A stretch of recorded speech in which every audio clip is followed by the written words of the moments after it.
Assalamualaikum warahmatullahi wabarakatuh. Perkenalkan, nama saya Divania Nariswari Chandraningtyas dari kelas PKM 1 dengan NIM 14245551. Di sini saya akan menjelaskan tentang persalinan, nifas, dan laktasi. Di sini saya akan menjelaskan tentang tahapan darah nifas. Nah, di tahapan darah nifas ini ada 4 tahap, yaitu yang pertama ada lochia rubra. Nah, lochia rubra ini berlangsung selama 1-3 hari dan berwarna merah kehitaman. Nah, volumenya ini seperti haid berat. Terus darah keluar bersamaan dengan sisa jaringan plasenta, lanugo, dan mekonium. Lalu yang kedua ada lochia sanguinolenta.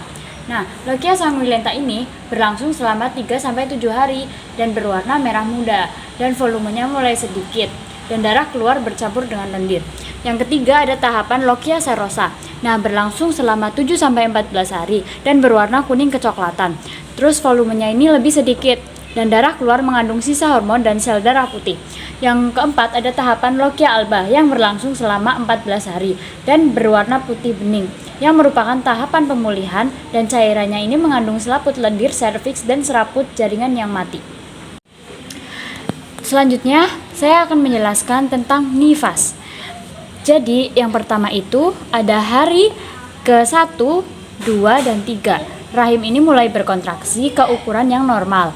Lalu pada hari ke-4, 5, dan 6, pengeluaran cairan merah terang yang terdiri dari darah, sisa plasenta, dan jaringan rahim. Pada hari ke-7, 8, dan 9, rahim makin mengecil dan fundus ini berada di bawah pusar, pengeluaran berubah menjadi warna merah muda. Pada hari ke-1, darah nifas berwarna merah terang dan banyak rahim mulai berkontraksi untuk mengeluarkan sisa-sisa jaringan. Pada hari kedua, volume darah masih signifikan. Nyeri atau kram perut mungkin terasa akibat kontraksi rahim. Pada hari ketiga, darahnya ini mulai berkurang tetapi masih merah. Lalu jika menyusui, kontraksi rahim mungkin terasa lebih kuat. Pada hari keempat, warna darah mulai berubah menjadi lebih gelap. Rasa sakit atau ketidaknyamanan mulai berkurang. Pada hari kelima, volume darah semakin berkurang, yang berwarna kecoklatan, lalu tubuh mulai beradaptasi dengan pemulihan. Pada hari keenam, darah bisa menjadi lebih ringan atau coklat muda, dan jika melahirkan dengan jahitan, rasa sakit mulai berkurang. Pada hari ketujuh, warna darah cenderung menjadi lebih terang atau hampir tidak ada, dan tubuh sudah merasa lebih kuat. Pada hari ke-8, hidrasi dan nutrisi yang baik mendukung pemulihan, aktivitas ringan dapat dilakukan. Yang terakhir, pada hari ke-9, volume darahnya sudah mulai sedikit, lalu tubuh sudah kembali menjadi yang normal.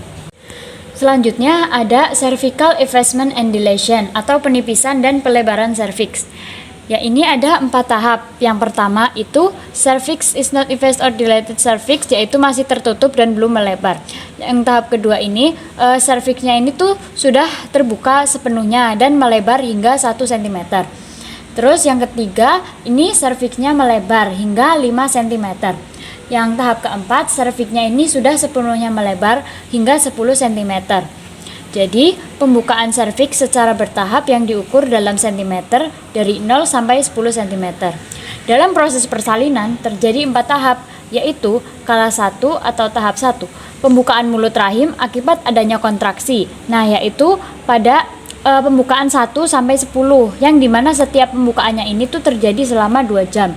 Terus pada kala 2 atau tahap 2, fase pengeluaran janin, dan yang terjadi ini tuh selama 1 jam. Terus skala 3 atau tahap 3, ini pengeluaran plasenta yang terjadi selama 6-15 menit. Terus selanjutnya ada yang tahap keempat, yaitu setelah plasenta lahir, observasi untuk ibu selama 2 jam. Selanjutnya ada proses laktasi, saat bayi lapar.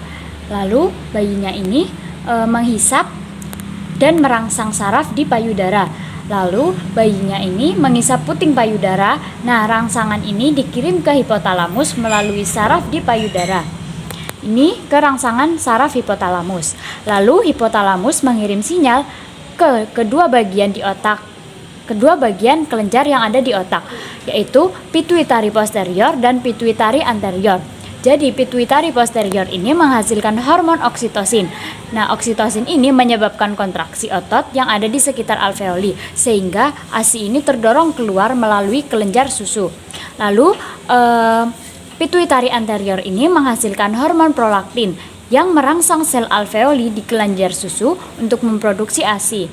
Jadi, hisapan bayi yang merangsang saraf di payudara ini yaitu dapat mengontraksi otot untuk memeras keluarnya ASI, yaitu yang berada dalam proses kelenjar susu. Selanjutnya ada struktur anatomi payudara. Yang pertama ada dinding toraks. Dinding toraks ini melindungi organ-organ vital yang ada di dalam rongga dada. Yang kedua, ada otot dada. Otot dada ini yang menopang dan membantu gerakan. Yang ketiga, ada lobus, yaitu kelenjar payudara yang merupakan tempat ASI dihasilkan. Yang keempat, yaitu puting susu. Puting susu ini terletak di bagian tengah areola sebagai tempat keluarnya ASI untuk menyusui bayi. Yang kelima, ada areola yang memiliki kelenjar Montgomery untuk melumasi kulit payudara serta melindungi puting dan kulit dari lecet saat menyusui. Pada saat masa kehamilan, areola ini bisa menjadi besar dan gelap.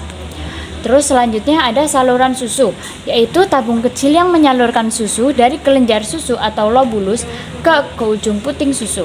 Yang selanjutnya ada jaringan adiposa yang memberi bentuk dan bantalan saat perubahan payudara mengalami masa pubertas, kehamilan, menyusui, dan involusi. Yang terakhir ada bagian kulit. Kulit ini melindungi bagian-bagian yang ada di dalam payudara.